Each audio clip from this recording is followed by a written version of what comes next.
সেলসের সাথে পৃথিবীর প্রত্যেকটা বিষয়েরই সম্পর্ক। আমরা সেলস বলতে বুঝি একজন দোকানদার, তার একটা প্রোডাক্ট আছে অথবা একটা সার্ভিস আছে, সেটাকে বিক্রি করাকে আমরা সেলস বলি। বাট আমি সেলস বলতে যেটা বুঝি সেটা হচ্ছে কনভার্ট করা, একটা নেগোসিয়েশনের মাধ্যমে ক্লায়েন্টে রূপান্তর করা। একে একে আমি বলছি কনভার্সন, একে আমি বলছি সেলস।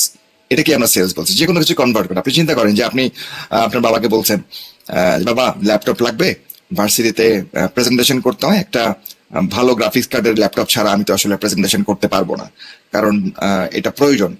পিপিটি বানাইতে হলে অবশ্যই হাই এন্ডের একটা গ্রাফিক্স কার্ড লাগবে, তো এরকম আমাকে একটা 1 লাখ টাকার ল্যাপটপ তোমাকে কিনে দিতেই হবে, না হলে তো আমি ভার্সিটি ফেল করবো, আমার তো কোনো উপায় নাই।